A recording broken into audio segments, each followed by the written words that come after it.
नमस्कार दोस्तों, आप सभी का स्वागत है। हरतालिका व्रत कथा। यह हरतालिका व्रत कथा शिवजी ने ही मां पार्वती को सुनाई थी। शिव भगवान ने इस कथा में मां पार्वती को उनका पिछला जन्म याद दिलाया था। हे गोरा, पिछले जन्म में तुमने मुझे पाने के लिए बहुत छोटी उम्र में कठोर तप और घोर तपस्या की थी। तुमने ना तो कुछ खाया और ना ही पिया, बस हवा और सूखे पत्ते चबाए। जला देने वाली गर्मी हो या कपा देने वाली ठंड, तुम नहीं हटी, डटी रही। बारिश में भी तुमने जल नहीं पिया। तुम्हें इस हालत में देखकर तुम्हारे पिता दुखी थे। उनको दुखी देखकर नारद मुनि आए और कहा, मैं भगवान विष्णु के भेजने पर यहाँ आया हूँ। वह आपकी कन्या से विवाह करना चाहते हैं। इस बारे में मैं आपकी राय जानना चाहता हूँ। नारद जी की बात सुनकर तुम्हारे पिता बोले, अगर भगवान विष्णु ये चाहते हैं तो उन्हें कोई आपत्ति नहीं, परंतु जब तुम्हें इस विवाह के बारे में पता चला तो तुम दुखी हो गई।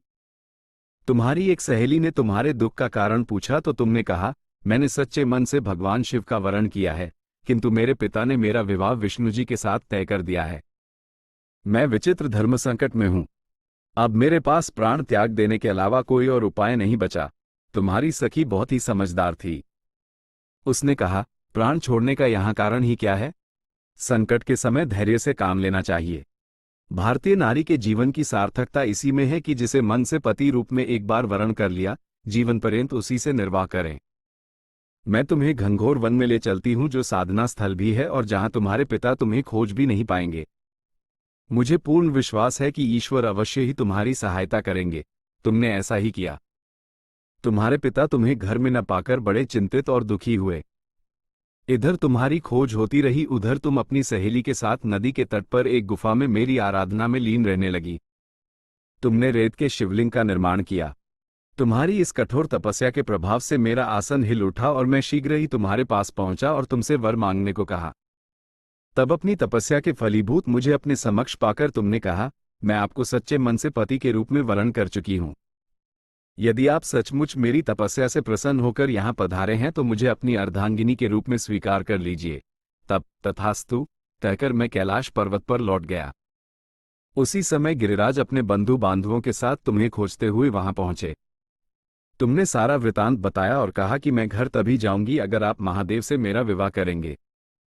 तुम्हारे पिता मान गए और उन्होंने हमारा विवाह करवाया। इस व्रत का महत्व यह है कि मैं इस व्रत को पूर्ण निष्ठा से करने वाली प्रत्येक स्त्री को मनवांछित फल देता हूं।